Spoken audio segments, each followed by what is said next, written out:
Hello students, good morning to all of you. Students, today is your Hindi class. Okay, so get ready for the class, and today we are going to start 13th chapter of Hindi. So please open the page number 35.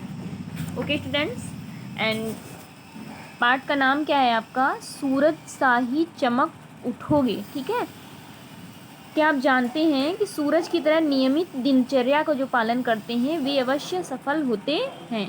ठीक है, प्रस्तुत कविता में बेटा अपनी माँ से सूरज के विषय में अनेक प्रश्न करता है. माँ उसके प्रश्नों का जवाब देती है और सूरज से मिलने वाली सीख के बारे में बताती है. वह कहती है कि बेटा जो प्रतिदिन नियमित समय से अपना काम करते हैं उनकी मनोकामनाएं अवश्य पूर्ण होती हैं और इस संसार में वही यश पाते हैं और लोगों का कल्याण करते हैं. ठीक है, ये आपकी जो कविता है सूरज सा ही चमक उठोगे, इसमें ये बताया गया है कि सूरज की तरह अगर हम डेली जिस तरह वो अपनी दिनचर्या का पालन करते हैं, है ना, उसी तरह हम लोगों को भी करना चाहिए. और जैसे वे मतलब जो उनकी तरह से दिनचर्या का पालन करेंगे वे अवश्य सफल होंगे, है ना.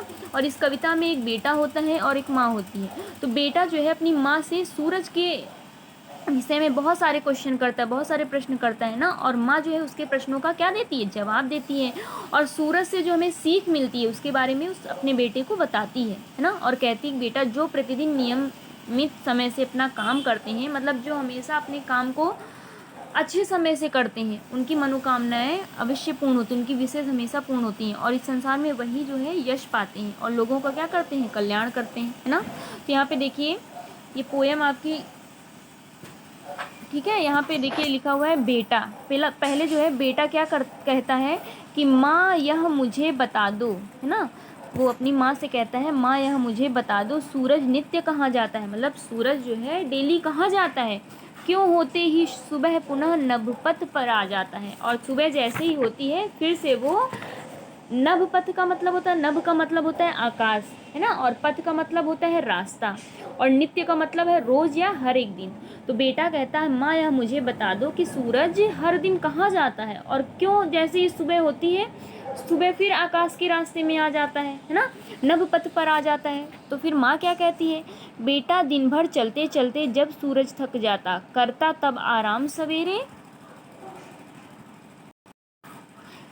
करता तब आराम सवेरे आकर वह सिखलाता. मतलब कि उसकी माँ कहती है कि बेटा जब चलते चलते जब सूरज थक जाता है तब वो आराम करता है ना, और सवेरे आकर फिर वो क्या सिखलाता है ना, कि करो शक्ति भर काम की जब तक नभ में मैं चलता हूँ, मतलब जब तक मैं हूँ इस आकाश में तब तक आपके अंदर जितनी शक्ति है तब तक काम कर लो, है ना, और सो जाओ चुपचाप रात में जैसा मैं करता हूँ. और जिस तरह से मैं करता हूँ कि सुबह मैं सारा दिन काम करता हूँ, रात में आराम करता हूँ समय से, है ना, उसी तरह आप भी रात में चुपचाप सो जाओ और जैसा मैं करता हूँ, है ना.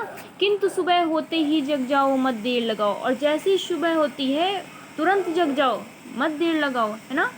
क्योंकि बहुत सारे लोग ऐसे होते हैं कि वो 10-10 बजे तक सोते हैं ना. तो सूरज क्या कहता है, उनको सिखाना चाहता है सूरज कि जैसे ही सुबह होती है तुरंत जग जाओ मत देर लगाओ, जैसे मैं जगता हूँ. सूरज को आपने देखा होगा ना कि 4 बजे वो क्या होता है, उग जाता है ना. तो उसी तरह कहता है कि जैसे मैं आ जाता हूँ सुबह होते ही वैसे आप लोग भी उठ जाओ मत देर लगाओ, है ना. नित्य क्रिया से निपट काम में अपने तुम लग जाओ. और जो नित्य मतलब आपकी दिनचर्या है कि सुबह जो भी आपका काम है जल्दी से निपटा के अपने काम में फिर से लग जाओ. ठीक है, उसके बाद आप लोग पेज नंबर 76 ओपन कर लीजिए. फिर बेटा कहता है कि माँ सूरज सा ही जब डटकर मैं भी काम करूँगा क्या वैसा ही ऊपर उठकर मैं भी चमक सकूँगा. मतलब बेटा फिर कहता है अपनी माँ से, फिर प्रश्न करता है कि माँ जैसे सूरज डटकर मतलब काम करता है उसी तरह मैं भी जब काम करूँगा तो क्या मैं वैसा ही ऊपर उठकर जैसे सूरज चमकता है वैसा चमक सकूँगा. तो माँ कहती है, माँ उसका उत्तर देती है कि बेटा जब तुम काम करोगे तन मन हृदय लगाकर अपने में विश्वास जमाकर भय आलस्य भगाकर शीघ्र सफल हो जाओगे मनचाहा फल पाओगे, है ना. तो वो माँ कहती है कि बेटा जब तुम काम करोगे तन मन हृदय लगाकर, तन मन मतलब अच्छे मन से हृदय लगाकर काम करोगे अपने में, और अपने अंदर कॉन्फिडेंस, है ना, कि अपने अंदर विश्वास होना चाहिए तुम्हारे अंदर कि मैं ये काम कर सकता हूँ। तो अपने में विश्वास जमा कर, अपने अंदर तुमको विश्वास को जगाना होगा, है ना। और भय को, अपने डर को, आलस से मतलब आलस, है ना, जो कहते हैं हम लोग आलस से कि अरे ये काम नहीं करना है ना, तो ये सारी चीज़ों को दूर कर कर, भगा कर, है ना, शीघ्र सफल हो जाओगे और जल्दी ही क्या हो जाओगे, सफल हो जाओगे, है ना। और जो तुम चाहते हो मन चाहा फल पा जाओगे, है ना। उसके बाद क्या कहती है, मन चाहा फल पाओगे, यश पाओगे, सुख पाओगे। और ये सब चीज़ें करने से तुम क्या करोगे, तुम क्या पाओगे, मन चाहा जो तुम चाहते हो वो पाओगे, यश का मतलब सम्मान पाओगे, सुख पाओगे, है ना, बहुत सारा, और विजयी कहलाओगे। मतलब विजयी का मतलब होता है जीतना, है ना, तो तुम जीत जाओगे, जो चाहते हो तुम उसमें जीत जाओगे, विजयी कहलाओगे, है ना। तब तो तुम चमक उठोगे, तब तो चमक उठोगे तुम भी निश्चय सूरज साही। और फिर जब तुम इतनी चीज़ें कर लोगे तो तुम क्या करोगे, चमक उठोगे, है ना, किसकी तरह, सूरज की तरह। निश्चय ही, निश्चय का मतलब क्या होता है, जरूर, है ना, तो जरूर सूरज सा चमक उठोगे। तुम्हें देखकर राह पाएंगे, तुम्हें देखकर राह पाएंगे भूले भटके राही। और जो भूले भटके राही हैं वो तुमको देखकर प्रेरणा लेंगे, और तुमको जब देखेंगे तो वो भी तुम्हारी तरह बनने का प्रयास करेंगे। आगे सबको समझ में कि ये जो आपकी कविता है सूरज सा ही चमक उठोगे, इसमें ये बताया गया है कि जैसे सूरज नियमित अपनी दिनचर्या का पालन करता है उसी तरह हम लोगों को भी करना चाहिए। और जिस तरह सूरज संसार में यश पाता है ना, लोगों का कल्याण करता है, उसी तरह हम लोगों की भी मनोकामनाएं अवश्य पूर्ण होंगी और हम इस संसार में यश पाएंगे, सम्मान पाएंगे, है ना, और लोगों का कल्याण करेंगे, मानवता का काम करेंगे, है ना। तो ये सारी चीज़ें हैं इस पोयम में, तो आप लोग इसको फिर से रीड करिएगा, ठीक है, इसके बाद समझिएगा। ओके स्टूडेंट्स, उसके बाद यहाँ देखिए आपके शब्दार्थ दिए गए हैं नीचे।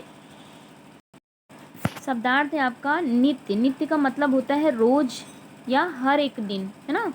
नभ का मतलब होता है आकाश, पथ का मतलब रास्ता, आराम का मतलब विश्राम, निश्चय का मतलब जरूर, ठीक है। तो आप लोग इसको, ये पोयम जो है दोबारा से पढ़िएगा, एंड शब्दार्थ और बुक वर्क, है ना, जो अभ्यास कार्य है आपका हिंदी का चैप्टर 11 का, है ना, वो अभी सेंड कर देंगे हम, और इसके प्रश्न उत्तर तो आप लोग अपनी एनबी में कंप्लीट कर लीजिएगा, ठीक है। और हिंदी और इंग्लिश की जो पोयम मैंने भी आपको समझाई है उसको आप लोग फिर से दोबारा रीड करके उसको समझेंगे, ठीक है। और जो ना समझ में आया हो तो आप उनसे पूछ लीजिएगा। Okay students, okay, thank you class.